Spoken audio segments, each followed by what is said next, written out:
Hey, Brian, it just seems that Dak has a really good command of what they're doing offensively all the way through the pre-snap. What do you see from him in terms of, recognizing defenses and calling the offense right from the line? He seems like a very smart player, very in control, like you just said.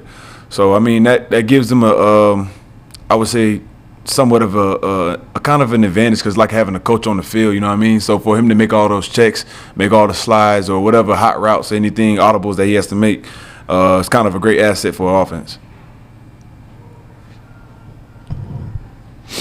Will this be the biggest test you guys have faced defensively this year?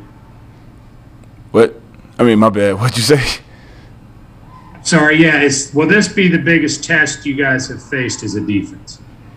Um, I kind of look at every offense the same. I mean, of course, they have different players, different attributes, different things that they do. But at the end of the day, as long as we have a game plan, I'm just here to execute it. But from what everybody says of how powerful, explosive their offense may be, yeah, I mean, it's going to be a little challenge.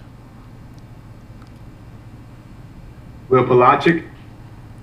Brian, how has being in year two of this defense allowed you to kind of expand what's not only on your plate, but just as a whole, expand what you guys can do and the things you guys can run with this particular scheme? This second year on it makes everything more comfortable. So when we add new things to our defense or new calls or whatever the case may be, we can always relate it to another call that we've done in the past. So it just makes it a lot easier, and it allows us to do a lot more things with the kind of guys we have also. So Jason Brown, followed by David Newton. Hey, Brian. Coach Snow earlier today was telling us how quick Dak gets the ball out of his hands, and I'm curious, as the defensive end, defensive lineman, how you sort of try and, keep your focus, maintain your poise, because I'm sure at times it can get frustrating when you don't have a chance to even get to the quarterback. Yeah, he does get the ball out very fast. Yeah, he does get rid of the ball, but there's also times where he holds it and he tries to extend and like make something happen. So I mean, we have to take advantage of those opportunities, but it does get frustrating and aggravating when you can't get to the quarterback. But as long as you can get in his passing window or put people in front of him, get in the paint, try to get him off his spot, that's the main things that we can do to disrupt him.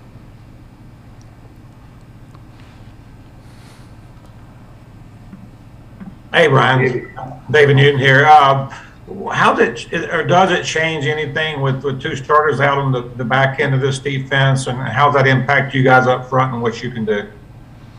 Like I always say, I mean, his next guy up. So I mean, like we had a couple guys get banged up in the last game, but I like the guys that we have behind them. Like I said, this team or this defense, everything, like this whole team is full of ballers in my opinion, and these guys that's coming up or stepping up to the plate, they got experience under their belt, and I believe in them, so it's cool. And I'm curious, there's a lot of stuff going on at the stadium this week with the concert tonight. Has that been any kind of a distraction at all, and any of the players planning to go to the concert? Nah, I didn't even know we had a concert. You know who the Rolling Stones are? Who's that? The band that's playing tonight. Oh, for real? Man, that's what's up. I'm playing with you, David.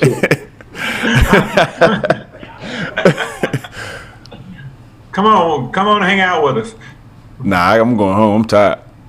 Okay. Thanks. Joe Person, followed by Nick Carboni.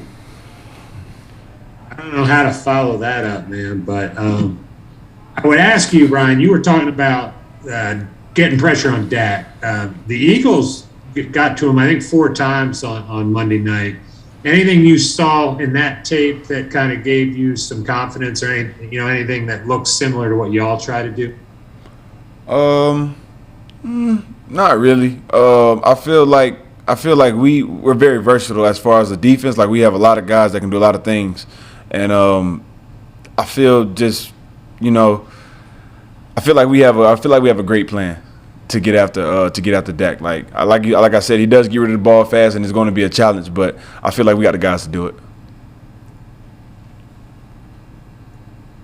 Brian, I want to ask you about your own quarterback. I mean, nobody really knows what Sam is capable of doing in Carolina until he gets here.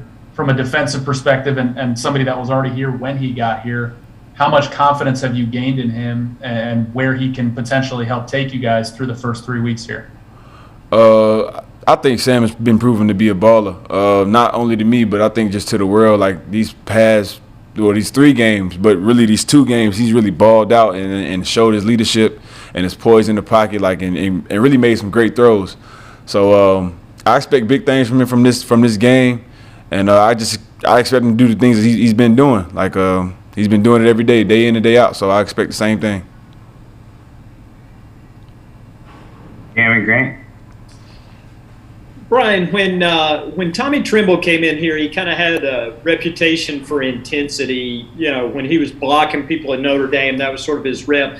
Have you noticed things about him in practice that kind of, you know, all right, this guy's not like normal rookies?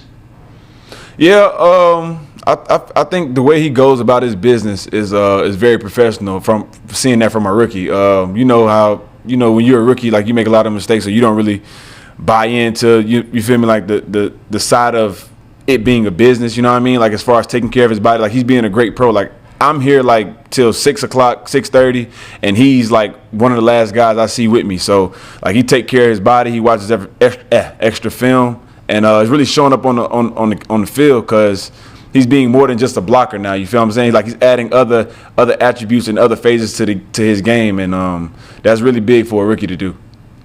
Gotcha. The other thing I was curious about, Coach Rule said yesterday he kind of liked the Wofford Panthers that nobody believed in. Was there a moment in training camp or during that preseason process where players started to think, all right, we're on to something here, this is different than what a lot of people expect? I don't know. I really can't speak for anybody else, but I mean, I always feel like the underdog, to be quite honest. But I mean, I kind of like it that way. I like being an underdog. You feel me? Like I just like proving people wrong, and that's something I've been doing all my life. So I'm kind of used to it. But I've never heard the term the Wofford Panthers. That's funny. Yeah. He said he liked the attitude during training camp, and that's kind of what he wanted to latch on to, the way you guys worked and stuff. Oh yeah, and Wofford, yeah, that's tough times. Tough times. That's a bond. That's a bond of brotherhood for life. That's what we went through in Wofford. So that's for sure. Tyler Callahan.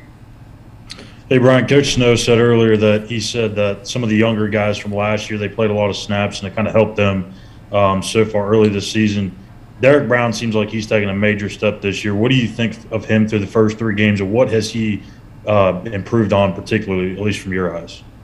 To be quite honest, he made some big jumps this year. I think his discipline has really taken a huge notch up. Like he used to jump out of gaps and whatnot, or be in the wrong gap, or get cut out type of things like last year. But this year, I feel like he's really like focused, like on his responsibility, and that's obviously making him make a lot of plays. So I feel like him and Daquan in the middle, they really been shutting a lot of things down, and that's why we've been so productive in the run. So yeah, they're doing big things.